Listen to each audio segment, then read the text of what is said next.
Kenapa sih pada saat kamu ngonten, audio itu selalu jadi masalah? Mari sini, di video ini saya akan bahas bagaimana caranya mengatasi sebuah kebutuhan audio dalam sebuah konten. Terutama cara memilih mikrofon yang tepat dan benar sesuai dengan kebutuhan konten kamu.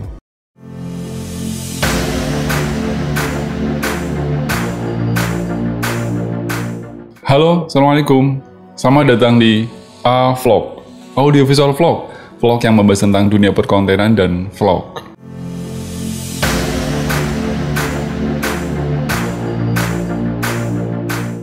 Banyak sekali di luaran sana para konten kreator, terutama konten kreator pemula, yang mengalami kendala pada saat produksi, terutama di sisi audio. Ini kenapa sih?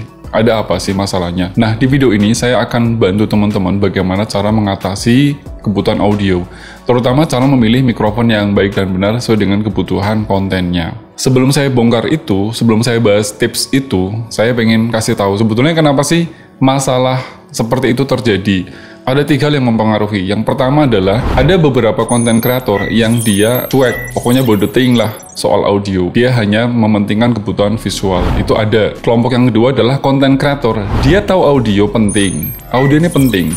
Tapi dia tidak tahu cara mengoperasikannya. Nah, yang ketiga ini ada yang menganggap bahwa ini audio penting dan dia tahu cara mengoperasikannya, tetapi dia salah cara memilih mikrofonnya tadi di awal.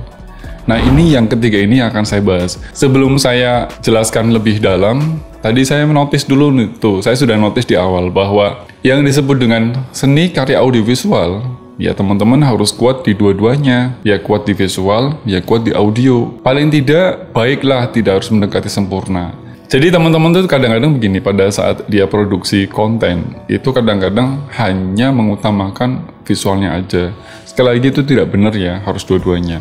Ini sering saya alami pada saat misalnya saya melakukan penjurian di sebuah film pendek atau videografi. Ada yang karyanya bagus dari sisi visual, tapi dia tidak kuat di sisi audio. Ini kenapa?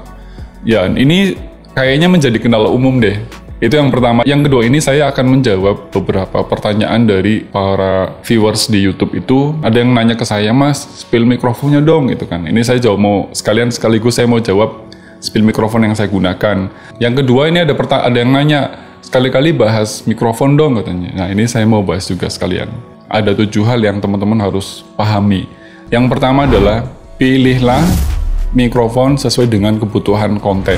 Itu yang pertama. Maksudnya gimana sih? Maksudnya gini, mikrofon ini sebetulnya terbagi menjadi 3. Ada disebut dengan karbon mikrofon, dynamic mikrofon, dan kondensor mikrofon. Ketiganya berbeda. Karbon mikrofon itu sering disebut dengan arang mikrofon. Jenis karbon mikrofon atau arang mikrofon ini sebetulnya sudah tidak ada lagi di pasaran. Ada, cuma mungkin hanya untuk pehobi.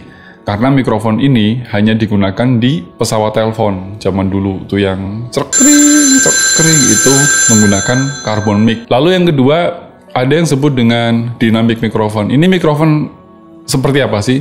Dynamic mikrofon ini juga sudah banyak sekali beredar di pasaran dan banyak juga yang sudah menggunakannya. Dynamic mikrofon ini adalah jenis mikrofon yang dia terbuat dari coil atau kumparan dan magnet, dan kecenderungannya mikrofon ini lebih berat. Jenis mikrofon ini biasanya sangat cocok untuk konten, misalnya teman-teman mau bikin cover lagu, itu cocok. Mau bikin konten pidato, mau bikin konten wawancara, itu cocok pakai menggunakan dynamic mikrofon. Dan dynamic mikrofon ini juga hanya dipakai kalau yang sekarang itu kebanyakan banyak dipakai untuk konser-konser musik, terutama untuk vokalis tadi. Nah, itu pakainya dynamic mikrofon. Nah, yang ketiga itu ada yang disebut dengan kondensor mikrofon. Kondensor mikrofon ini unik. Hari ini tuh dibagi-bagi atau jenisnya dibagi lagi. Ada yang disebut dengan kondensor mikrofon itu sendiri, lalu yang kedua ada yang disebut dengan clip-on atau lavalier mikrofon, yang ketiga itu ada yang disebut dengan shotgun mikrofon. Ketiganya bahannya sama dari kondensor mikrofon, tetapi peruntukannya berbeda. Saya mau jelaskan dulu yang pertama adalah kondensor mikrofon. Kondensor mikrofon ini adalah salah satu jenis mikrofon yang dia sebetulnya sensitivitasnya sangat tinggi.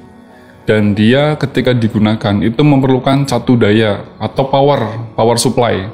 Jadi kalau misalnya ada mikrofon kondensor digunakan tanpa ada power supply, atau kalau biasanya di kamera itu ada phantom namanya. Nah itu kalau misalnya dia tidak dipakai phantomnya, itu nggak bakal fungsi. Makanya jangan berisik dulu tuh pada saat makain mikrofon. Ini kok nggak bunyi? Karena dia kondenser mikrofon. Nah, dia harus tahu bahwa di dalamnya itu dia ada phantomnya. Dia butuh satu daya. Biasanya 24 volt, ada yang 12 volt. Itu beda-beda phantom. Di sound device itu bisa difungsikan atau dihidupkan. Nah, kondenser mikrofon ini yang pertama tadi, jenis kondenser mikrofon itu sendiri. Jenis kondenser mikrofon itu biasanya dipakai untuk paling cocok ya, digunakan untuk konten podcast. Teman-teman tahu kan kalau misalnya ada tuh yang namanya desk microphone. Nah, desk microphone itu ya sebetulnya kondenser. Di dalamnya kondenser, dia dipakai untuk konten di dalam ruangan. Kalau dia dipakai di dalam ruangan, waduh, karena dia sensitivitas sangat tinggi. Jadi kalau dipakai di luar ruangan itu pasti atmosfer dari luar masuk semua, ambience dari luar masuk semua, dan itu nggak bisa dipakai. Bisa, kalau mau buat lucu-lucuan silakan. Misalnya mau konsep bikin kondenser mikrofon digunakan untuk nge-vlog di luar, ya nggak masalah, silakan. Tapi kondenser mikrofon ini paling cocok digunakan untuk dalam ruangan, terutama konten yang podcast tadi. Atau misalnya teman-teman mau bikin cover lagu, itu bisa pakai kondenser mikrofon, kan itu di studio, jadi aman. Berarti kalau di studio itu nggak pakai dynamic mikrofon, kebanyakan tag vokal di studio menggunakan kondenser mikrofon. Dia tidak menggunakan dynamic mikrofon. Kenapa? Suaranya lebih warm, lebih semuanya dapat. Tapi kalau pakai dynamic mikrofon itu cocoknya tadi kalau di luar ruangan, konser musik, baru pakai dynamic. Itu bedanya ya. Nah, itu ternyata mikrofon tidak bisa digunakan begitu saja gitu. Nah, yang kedua ada sebut dengan clip-on atau lavalier. Ini jenisnya kayak gini nih. Ini lavalier ini, ya. Ini mikrofon kecil bentuknya, ya. Seperti ini. Nah, mikrofon ini sebetulnya banyak dipakai untuk cocoknya untuk konten vlog. Jadi di luar ruangan. Sensitivitasnya sebetulnya sangat tinggi, tapi biasanya jenis clip-on ini itu sudah mempunyai apa yang disebut dengan SNR tadi, signal to noise. Fungsi dari teknologi tadi itu bisa untuk meredam noise to reduce ya, atau SNR tadi. Nah, jenis clip-on ini banyak banget dalam pasaran. Hari ini di luaran sana di pasaran, jenis clip-on itu sudah tidak menggunakan kabel lagi malah. Kalau istilah sekarang namanya wireless ya, lebih ke wireless. Nah, itu bisa misalnya ini yang ini nih, jenis ini dia tanpa menggunakan kabel. Ini contoh satu. Nah, ini clip-on yang kecil.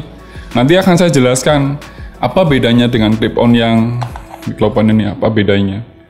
Ini ya, ini beda.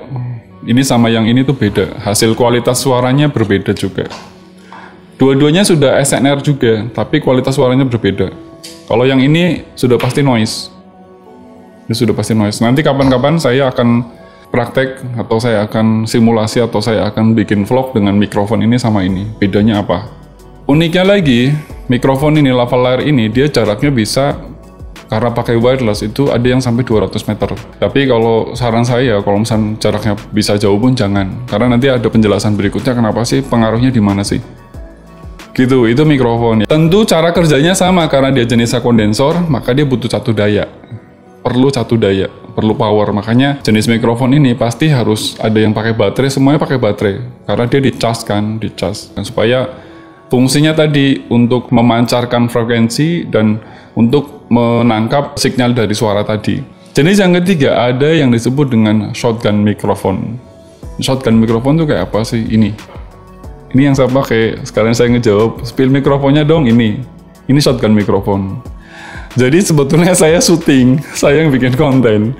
Ini adalah jenis shotgun mikrofon yang sering saya pakai. Nah, shotgun mikrofon ini peruntukannya untuk apa? Paling cocok, paling tepat, itu digunakan untuk syuting film. Loh, berarti ini kenapa dipakai di vlog? Ya, karena mikrofon ini sebetulnya menghasilkan suara yang tadi saya bilang, bassnya dapet, treble-nya dapet, middle-nya dapet. Kan teman-teman pengen sempurna di mikrofon, pengen sempurna di audio kan. Kalau pengen sempurna di audio berarti mikrofonnya yang tepat penggunaannya. Jelas ya, ini shotgun mikrofon. Nah, shotgun mikrofon ini kondenser juga, cuma dia paling cocok untuk konten Teman-teman misalnya bikin drama, web series, bikin film, terus kemudian bikin wawancara yang dia hanya 2 orang, yang dia bisa mikrofonnya bisa pindah-pindah gini gitu kan. Nah itu bisa digunakan pakai mikrofon ini, namanya shotgun mikrofon. Atau misalnya teman-teman mau bikin konten yang biasanya kan gini, kalau nonton sepak bola tuh, ketika kita nonton sepak bola pasti di televisi itu pasti ada suara riuh gitu kan. Nah itu dia pakainya shotgun mikrofon. Atau pada saat pas bola ditendang, itu kenapa kedengeran? Itu karena shotgun mikrofon. Lalu yang kedua, cara memilih mikrofon yang baik dan benar. Yang kedua ini adalah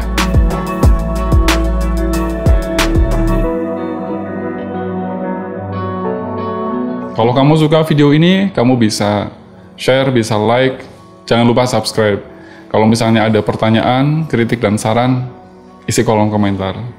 Terima kasih semuanya, salam A Vlog.